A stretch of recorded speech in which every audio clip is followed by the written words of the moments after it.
경찰과 고위공직자범죄수사처 외에 행정안전부 산하 중대범죄수사청을 만들어 수사권을 여러 갈래로 분산시키고 법무부 아래 공소청이 기소를 전담합니다. 또 수사기관끼리 수사권 갈등이 없도록 조정기구인 국가수사위원회도 신설합니다. 앞서 작년 말 검찰과 공수처, 경찰이 저마다 12.3 내란 사태 수사에 나섰는데 이런 혼선을 방지하겠다는 겁니다. 검찰개혁은 이 대통령의 공약이기도 한데 법안도 새 정부 출범 일주일 만에 나왔습니다. 다만 이 대통령은 민생경제 행보에 주력하고 민주당이 검찰개혁에 총대를 매며 역할을 분담하는 모습입니다. 이 대통령이 수년간 검찰 조사를 받아온 점을 의식한 듯 정부와 상의하고 법안을 발의한 게 아니라고도 강조했습니다.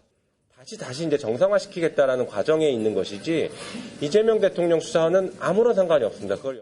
국민의힘은 3대 특검에 이어 검찰까지 해체하려는 입법 폭주라며 국가 시스템을 망가뜨릴 적폐청산 시즌2 복수 정치라고 비판했습니다.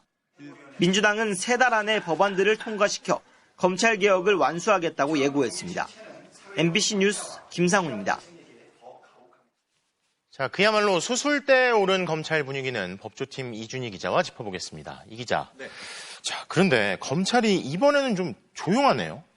네, 3년 전이죠. 2022년 4월 윤석열 전 대통령 취임 전에 더불어민주당이 검찰 수사권 완전 박탈, 이른바 네. 검수완박 법안을 처리하려 했습니다.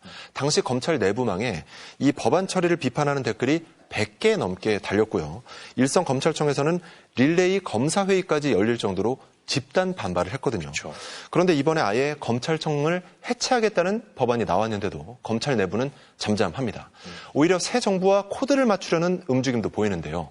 대검찰청이 어제 돌연 보도자료를 냈습니다.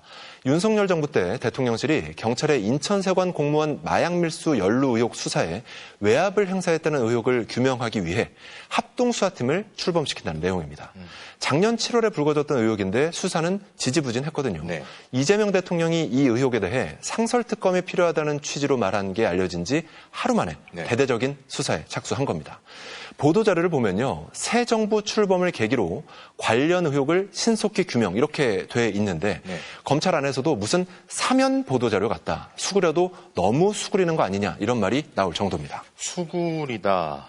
근데 아마 이게 전 정부에서 목소리를 낼 때 냈으면 사실 이런 분위기가 안 됐겠죠. 근데 민주당이 이번에는 3개월 안에 검찰개혁법안 처리하겠다고 했잖아요.